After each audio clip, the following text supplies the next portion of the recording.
Film ini diawali dengan diperlihatkannya perjalanan keluarga bahagia menuju panti asuhan tempat si ayah dibesarkan, di mana mereka akan menjenguk Pak Bandi yang telah merawat dan membesarkan si ayah, karena si ayah tak memiliki orang tua alias yatim piatu. Di saat itu pula, remaja cantik bernama Dina terlihat bete karena si ayah yang bernama Hanif ini menolak voucher liburan ke Bali. Kekesalan Dina pun semakin menjadi saat menyadari buruknya sinyal di tempat tersebut. Mendengar percekcokan yang terjadi, si ibu pun langsung mengungkapkan rahasia yang selama ini ia pendam, di mana menurutnya mereka bertiga adalah anak yang diadopsi dari panti asuhan. Mendengar hal itu, si bocil Haki yang percaya pun langsung murung. Lalu tiba-tiba dirasa telah menabrak sesuatu, mereka pun segera turun untuk mengeceknya. Melihat rusa yang tertabrak di kebun tebu, mereka pun jelas heran. Lantas si ayah pun mengajak keluarganya untuk melanjutkan perjalanan. Tanpa mereka sadari, sebenarnya mereka telah menabrak seorang bocil. Lalu film pun dimulai. Singkat cerita, sesampainya di panti, kedatangan keluarga Hanif disambut oleh seorang kang kebun bernama Maman. Rupanya Maman adalah teman si ayah selama berada di panti. Di dalam rumah, istri Maman yang mengalami bintitan bernama Siti langsung ikut menyambut keluarga Hanif. Sesaat kemudian, dua rekan Hanif yang bernama Anton dan Jeffrey juga baru saja tiba di panti. Terlihat istri-istri mereka pun ikut dalam kunjungan tersebut. Setelah salam-salaman, Hanif pun mengajak rekan-rekannya untuk masuk. Sesaat kemudian, Hanif yang melihat kondisi panti yang sepi langsung menanyakan keberadaan anak-anak panti. Lantas Maman memberitahu jika anak-anak panti sedang dalam perjalanan pulang setelah mengikuti lomba. Kemudian Maman langsung memperkenalkan Hasbi dan Rani yang kebetulan tak ikut lomba. Singkat waktu, saat Hanif dan yang lain menjenguk Pak Bandi, mereka pun terlihat sedih saat melihat kondisi orang yang semasa kecil merawat mereka kini sedang terbaring sakit. Beberapa saat kemudian, para istri pun menemani suaminya menjenguk Pak Bandi. Akan tetapi keanehan pun terlihat saat Pak Bandi yang seakan bernafsu saat melihat kecantikan Nadia. Lantas Nina pun menanyakan tentang kamar yang ada di pojok ruangan. Namun menurut Hasbi, kamar tersebut sudah lama terkunci dan tak bisa dibuka. Haki yang penasaran mulai mendekati kamar tersebut. Udah 20 tahun gak dibuka, sontak Haki pun kaget saat Rani datang menegurnya. Lantas Rani pun mengungkapkan jika kamar tersebut sudah terkunci sejak 20 tahun yang lalu. Dan katanya seorang pengurus panti yang bernama Mira mati mengenaskan dalam kamar ini. Di mana sebelum insiden itu terjadi, Bu Mirah mengajak anak panti yang bernama Murni pergi ke hutan. Namun saat ia kembali, Bu Mirah tiba-tiba menjadi aneh dan berkata jika Murni telah digondol juri. Para pengurus panti yang curiga Bu Mira telah menghabisi Murni memutuskan mengurungnya di dalam kamar. Hingga di sepanjang malam Bu Mira terus berontak dan menggedor-gedor pintu dengan sangat keras. Lalu saat pintu itu dibuka, Bu Mira ditemukan modar dengan kondisi kepala yang pucat. Setelah membuat Haki ketakutan, Rani pun bergegas membantu menyiapkan makanan. Beberapa saat kemudian, Haki pun berkumpul dengan yang lain. Lantas, untuk bernostalgia, Anton pun menunjukkan foto jadul penghuni panti seangkatannya kepada anak-anak dan menceritakan kenangan indah semasa mereka tinggal di panti. Dan saat itu pula, Haki keheranan saat menemukan sebuah foto album yang dipasang terbalik. Sontak Anton langsung termenung saat melihat foto tersebut.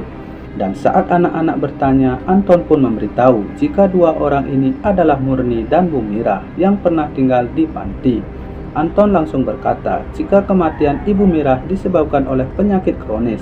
Namun anehnya, Hanif dan dua temannya terlihat syok saat mendengar pernyataan Haki. Singkat waktu saat mereka sedang mengambil perbekalan, tiba-tiba Hanif kaget saat menemukan bercak darah dan secarik kain di bempernya. Apalagi dengan rambut yang terlihat seperti rambut manusia. Dirasa yang ia tabrak bukanlah rusa, Hanif mengajak Jeffrey untuk ikut. Setibanya di tempat kejadian, mereka langsung berpencar untuk mencari apa sebenarnya ditabrak Hanif. Betapa kagetnya mereka saat menemukan tubuh gadis bocil tergeletak di pinggir jalan. Melihat hal itu, Hanif pun yakin jika gadis itu adalah korban yang ia tabrak. Di tengah kepanikan, Hanif pun syok saat melihat bus pariwisata yang nyugruk di kebun tebu. Betapa syoknya mereka saat melihat kengerian yang terjadi di dalam bus itu. Di tengah kepanikan, upaya untuk meminta bantuan pun dipersulit oleh buruknya sinyal. Alhasil, mereka pun memutuskan untuk kembali ke panti dan berniat menggunakan telepon di sana untuk meminta bantuan. Kembali ke panti, saat Nadia menggunakan telepon, ia pun heran kenapa kok mati. Dan menurut Maman, telepon itu sudah diputus. Saat semua orang makan malam, Lina memilih menahan lapar dan malah pelangap-pelongo di meja makan.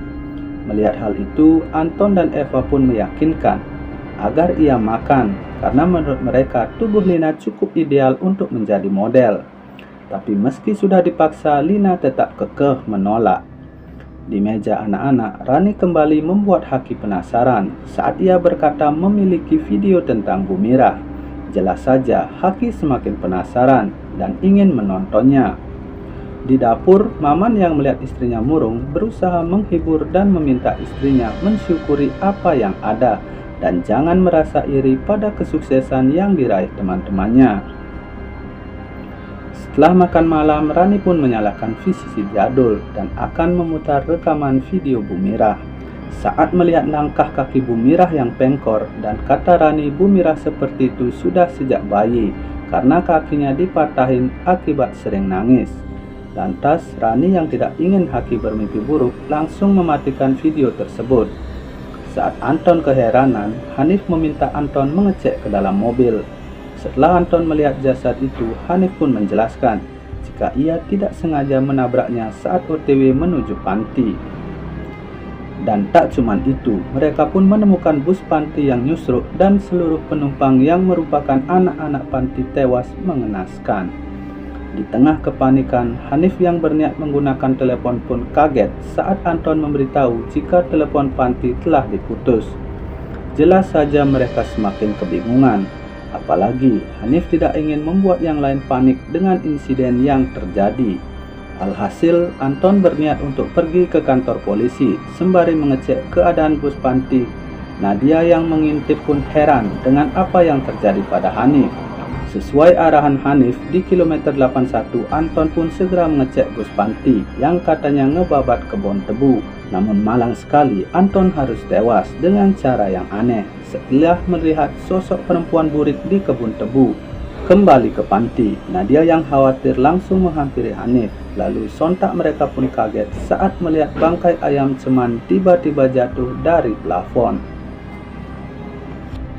Di kamar, Lina yang tiba-tiba merasakan getaran di pikangnya langsung mengajak Jeffrey untuk baku hantam. Namun Jeffrey yang sedang banyak pikiran langsung menolak ajakan tersebut. Jelas saja hal itu membuat Lina bete dan merasa semua ini akibat dirinya menjadi gendut. Linda yang mendengar suara kolotrak aneh langsung penasaran. Tapi anehnya, tiba-tiba Lina melihat tubuhnya di cermin terlihat seperti gendut, padahal aslinya tepos. Lalu ia pun mulai melakukan hal yang tak masuk akal. Lina membuang bagian-bagian tubuhnya. Dan saat Jeffrey datang, ia pun syok parah saat melihat istrinya bak ayam potong. Di kamar lain, si Soksoy yang sedang puyeng ngurusin kerjaan tiba-tiba mengalami sesuatu hal yang aneh. Udah jelas mereka semua terkena santet. Di tengah keanehan yang semakin terjadi, mereka pun segera membawa Lina dan Eva ke puskesmas terdekat. Kembali kepada Dina yang sedang bermain biliar bersama Hasbi. Tiba-tiba Hasbi mengamuk langsung mengambil senatokan FF dan mematikan lampu. Melihat tingkah aneh Hasbi yang tiba-tiba temperamental, Dina yang ketakutan langsung pergi. Hasbi tiba-tiba mengalami sesuatu, bak dikendalikan, Hasbi pun tidak bisa mengontrol tangannya sendiri. Kembali kepada Nadia yang sedang OTW menuju puskesmas. Sontak mereka pun panik saat menyadari perjalanannya malah berputar-putar saja. Melihat keanehan yang terus terjadi, Hanif pun akhirnya menceritakan insiden mengerikan yang terjadi 25 tahun yang lalu. di mana pada saat itu telah terjadi kebakaran di salah satu kamar yang membuat 3 orang gadis meninggoy. Dan Pak Bandi pun menduga jika kejadian itu adalah ulah Bu Mirah yang sedang melakukan praktek ilmu hitam. Hingga beberapa bulan kemudian, Hanif dan yang lain membantu Pak Bandi untuk mengurung Bu Mirah di dalam kamar. Namun keesokan harinya, Bu Mirah ditemukan modar dengan kondisi yang mengenaskan. Lantas, untuk menghilangkan jejak kematian Bu Mirah, mereka dipaksa Pak Bandi untuk mengubur dan memplester Bu Mirah di lantai kamar yang selalu terkunci itu. Namun ternyata aksi mereka diketahui Maman dan Siti yang saat itu masih bocil. Mendengar hal itu, Nadia yang ingin mengakhiri teror langsung memutar arah kembali ke panti. Haki pun heran saat melihat Hasbi yang terluka dan berkelakuan aneh. Di saat itu pula, Nadia yang kembali ke panti segera mencari anak-anaknya. Kemudian Hanif pun meminta Nadia menunggu, sementara ia dan yang lain mencari Haki. Saat yang lain sibuk mencari, tiba-tiba Nadia mendengar suara aneh. Di saat itu pula, Jeffrey pun panik saat menyadari Lina tidak ada di mobil. Melihat Lina makan di kebun, Jeffrey yang penasaran langsung mendekatinya. Ternyata Lina mukbang segambreng ulat bulu. Dan saat Lina sadar, jelas saja Lina pun kaget parah saat menyadari apa yang ia lakukan. Kembali pada Nadia, yang lagi kepo-keponya, dia menemukan sesuatu. Dia pun syok parah saat melihat foto-foto dalam kotak itu. Di saat itu pula keanehan terjadi pada Pak Bandi yang memelototinya seperti kerasukan setan. Beberapa saat kemudian, Nadia pun memberikan temuannya kepada Hanif. Dan saat Hanif melihatnya, sontak ia pun kaget parah saat melihat foto bocil-bocil panti yang sedang difoto. Rupanya Pak Bandi adalah seorang pria pecinta bocil yang menjadikan panti sebagai wahana untuk mempermudah aksinya. Lantas Nadia pun yakin jika Bu Mirah sengaja disingkirkan agar Pak Bandi bisa lebih leluasa menyalurkan obsesi gilanya. Hanif pun yakin jika ada seseorang yang dendam kepada Pak Bandi. Di tengah kebingungan, Dina pun menunjukkan salah satu foto dari temuan tersebut. Hanif pun curiga jika Siti dan Maman adalah pelaku santet. Kembali pada Jeffrey yang panik, tanpa diduga si gadis yang Hanif tabrak masih hidup. Di dalam panti, Jeffrey yang tidak tahu harus berbuat apapun kebingungan. Lalu Hanif menunjukkan foto yang Nadia temukan di kamar Pak Bandi.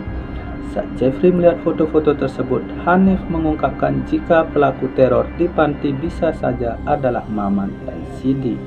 Sesaat kemudian, Maman dan Siti pun diinterogasi bak maling.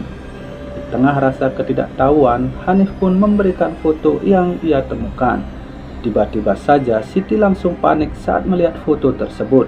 Lantas, akhirnya Siti pun menceritakan tindakan biadab yang Pak Bandi lakukan kepada dirinya dan juga anak-anak panti, di mana 3 gadis yang terbakar di kamar panti 25 tahun lalu merupakan korban yang berontak dari aksi bejat Pak Bandi. Dan agar aksinya tak terbongkar, Pak Bandi pun memfitnah Bu Mirah. Dan menurut yang ia tahu, Bu Mirah yang ingin melindungi anak-anak panti, sampai mempelajari ilmu hitam untuk mengakhiri tindakan Pak Bandi.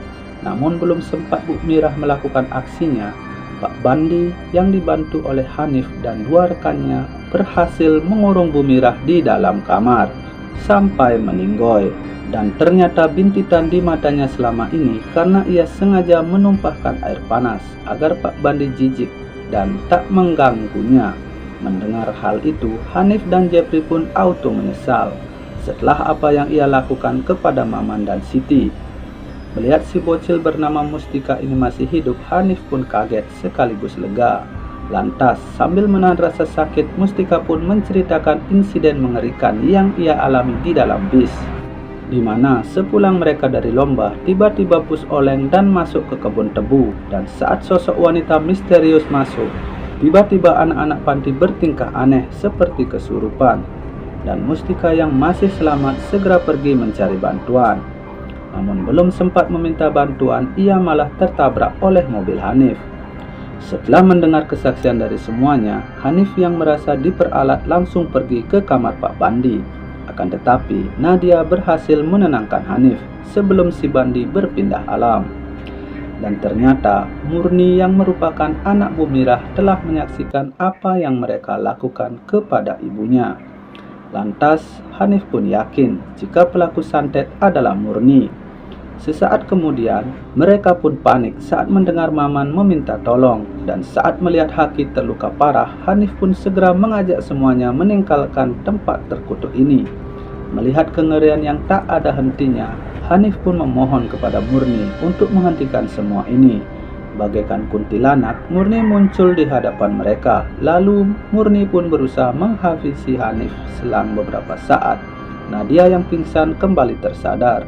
Tapi tiba-tiba ia pun kaget saat mendengar teriakan di dalam ruangan. Tak cuma itu, jerit kesakitan pun terdengar. Dari ruangan lain terlihat Maman dan penghuni panti pun tak bisa melawan santet yang mereka terima.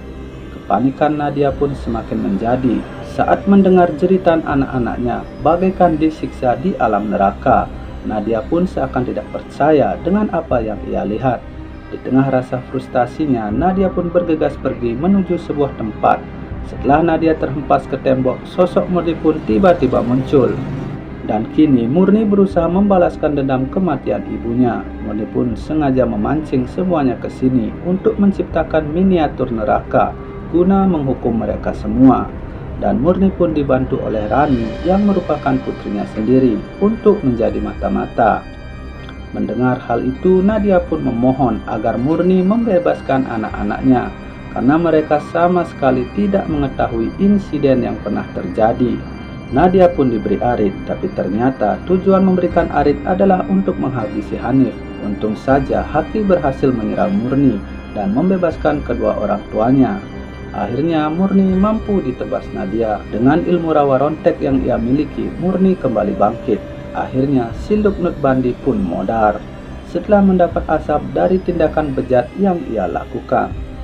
Singkat waktu, beberapa bulan setelah insiden tersebut, Nadia yang sedang menjemput Haki bersama Siti tiba-tiba panik saat melihat sosok Murni.